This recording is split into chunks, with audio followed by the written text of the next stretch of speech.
పెద్దరికం సినిమాకి ఒక సీక్వెల్ నడుస్తోంది. ఇప్పుడు అధినేత ఓకే చేసిన 24 కేబినెట్ కుర్చీల్లో ఒక్కటంటే ఒక్కటి కూడా పెద్దోళ్ళకి ఎందుకు దక్కలేదు? సీనియర్లందరికీ మొండి చేయి చూపడమేంటి? నిన్న మొన్నొచ్చిన జూనియర్లు జాక్పాట్ కొట్టడమేలా?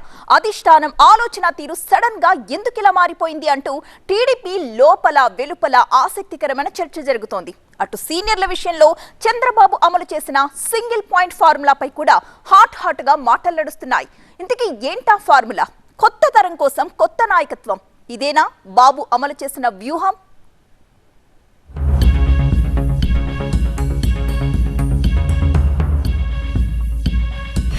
సీనియర్లు మీరింకా లైన్ లో ఉన్నారు. ప్రస్తుతానికైతే జూనియర్లకే జాక్పాట్. బాబు కేబినెట్ లో లోపించిన పెద్దరికం, పాత వాసనలు ఎందుకు వద్దనుకున్నట్టు పార్టీ ఫ్యూచర్ కోసం డేర్ స్టెప్ తీసుకున్నారా? 4 జిల్లాల్లో బాబు అమలు చేసిన మాస్టర్ ప్లాన్. గంటా శ్రీనివాసరావు, కళా వెంకట్రావు, అయ్యన్న పాత్రుడు, గోరంట్ల బుచ్చయ్య చౌదరి, జ్యోతుల నెహ్రూ, అశోక్ గజపతిరాజు, యనమల రామకృష్ణుడు, నిమ్మకాయల చినరాజప్ప, బండారు సత్యనారాయణమూర్తి, ఇదంతా టీడీపీలో పెద్ద తలకాయల జాబితా. వీళ్లంతా తెలుగుదేశం పార్టీకి లోకల్ బ్రాండ్ అంబాసిడర్లు. వాళ్ళ ప్రాంతాల్లో టీడీపీని భుజం మీద మోసి జనంలోకి తీసుకువెళ్లిన వాళ్ళు. పార్టీ ఆవిర్భావం నుంచి దాదాపు 30-40 ఏళ్లుగా మనం చూస్తూ వస్తున్న సూపర్ సీనియర్లు.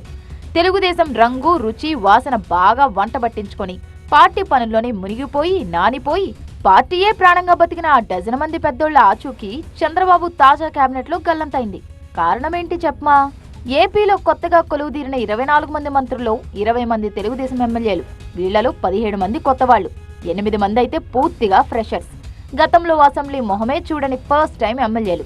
కానీ చంద్రబాబు బెటాలియన్లో చోటు దక్కించుకున్నారు. గెలిచొచ్చిన సీనియర్ మోస్ట్ లీడర్ల పేర్లైతే కేబినెట్ లిస్టులో గల్లంతయ్యాయి.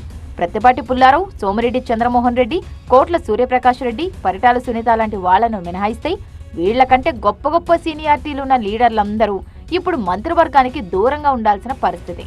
అధినేత నిర్ణయమే శిరోధార్యం అనుకుని గప్చుప్పుగా ఉండిపోయారు సీనియర్లు. కానీ కేబినెట్ కూర్పులో చంద్రబాబు చేసిన ఈ ప్రయోగం సాహసోపేతమైనది అన్న మాట అయితే వినిపిస్తోంది.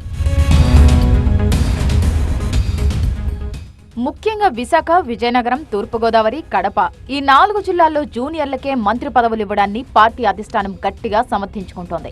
ఇక్కడ సీనియర్ జూనియర్ ఇష్యూను ట్యాకిల్ చేయడం కోసం వ్యూహాత్మకంగా వ్యవహరించింది తెలుగుదేశం అధిష్టానం.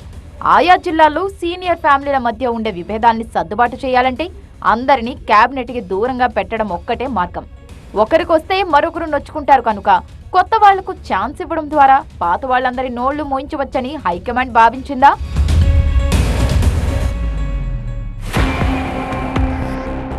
ఉమ్మడి విశాఖ జిల్లాలో 4 సార్లు ఎమ్మెల్యేగా, ఒకసారి ఎంపీగా గెలిచిన గంటా శ్రీనివాసరావుకు ఓటమెరుగని ధీరుడిగా పేరుంది. అటు పార్టీకి వీరవైధేయుడు, అయ్యన్న పాత్రుడు. ప్రతిపక్షంలో ఉన్నప్పుడు పోరాటం చేసి జైలుకు కూడా వెళ్లారు. గంటా శ్రీనివాసరావు కొన్నాళ్లు పార్టీకి దూరంగా ఉన్నారు. పైగా స్టీల్ ప్లాంట్ ప్రైవేటీకరణ అంశంలో పార్టీ ఆమోదం లేకుండానే రాజీనామా చేశారు. మొదట్లో విశాఖ జిల్లా నుంచి అయ్యన్నకు కేబినెట్లో చోటిద్దామని పార్టీ భావించినప్పటికీ ఆఖర్లో వెనక్కు తగ్గింది. ఆయనకిస్తే గంట కినుక వహిస్తారనేది ఒక కారణం. ఎందుకంటే జిల్లాలో గంట అయ్యన్న మధ్య నడిచే ఆధిపత్య పోరు లోకల్గా అందరికీ తెలుసు.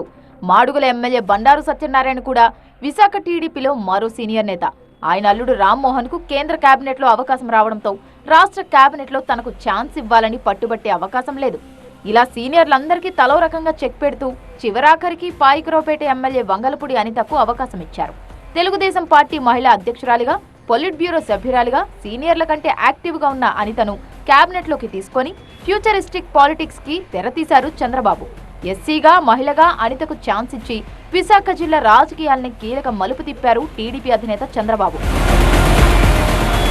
సీనియర్ కదా మంత్రి పదవి ఇవ్వలేదని ఎన్టీ రామారావు గారు నాకు మంత్రి పదవి ఏ సంవత్సరం ఇచ్చారు తెలుసు మీకు? 25 సంవత్సరాల వయసులో ఇచ్చారు నాకు. మరి అప్పుడు సీనియర్లు బాధపడారా? మరి ఇప్పుడు అలాగే జూనియర్లు రావాలా? మేము ఎందుకు బాధపడతాం? మేము ఆహ్వానిస్తాం, ప్రోత్సహిస్తాం, అండదండలుగా ఉంటాం. మాకు ఎమ్మెల్యే టికెట్ రావడమే గొప్ప, మళ్ళీ ఓదారు పోగొట్టేది మళ్ళీ మాకు. మరో ఉత్తరాంధ్ర జిల్లా విజయనగరంలో సైతం దాదాపుగా ఇదే ఫార్ములాని వర్కౌట్ చేసింది టీడీపీ హైకమాండ్.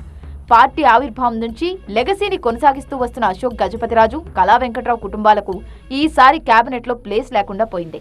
అశోక్ గజపతిరాజు కుమార్తె పూసపాటి అదితి విజయలక్ష్మి విజయనగరం ఎమ్మెల్యేగా గెలిచారు. వైసీపీ సీనియర్ నేత మంత్రి బొత్స సత్యనారాయణను ఓడించి చీపురుపల్లిలో ఘన విజయం సాధించారు కళా వెంకట్రావు. 4 సార్లు మంత్రిగా, రాజ్యసభ మెంబర్గా, గతంలో టీడీపీ ఏపీ అధ్యక్షుడిగా పనిచేసిన కళా వెంకట్రావు సీనియారిటీ ఈసారి కేబినెట్ కూర్పుపై ప్రభావం చూపలేకపోయింది. గజపతి, కళా వెంకట్రావు ఫ్యామిలీల్లో ఏ ఒక్కరికిచ్చినా మిగతా వారు నొచ్చుకుంటారు. అందుకే గజపతి నగరం ఎమ్మెల్యే కొండపల్లి శ్రీనివాస్ను మంత్రివర్గంలోకి తీసుకొని జిల్లాలో నవయువ కెరటంగా పరిచయం చేసుకుంటోంది టీడీపీ. యుఎస్లో చదివి మాస్టర్స్ డిగ్రీ తీసుకున్న కొండపల్లి బొబ్బిలి ఎంపీగా 3 సార్లు గెలిచిన పైడితల్లి నాయుడికి మనవడు. మంత్రి బొత్స సోదరుడు అప్పల్ నరసయ్యను ఓడించిన కొండపల్లి శ్రీనివాస్కి బెట్ కట్టబెట్టి విజయనగరం జిల్లా టీడీపీ బ్రాండ్కి కొత్త కలర్ ఇచ్చేశారు చంద్రబాబు. ఇక తూర్పుగోదావరి జిల్లా. దశాబ్దాల తరబడి ఈ జిల్లాను తెలుగుదేశం పార్టీకి కంచుకోటగా నిలబెట్టిన సీనియర్లు 1/2 డజను మంది దాకా ఉన్నారు. యనమల, చినరాజప్ప, బుచ్చయ్య, జ్యోతుల నెహ్రూ వీళ్ళందరూ జిల్లాలో పార్టీకి వెన్నెముకలు.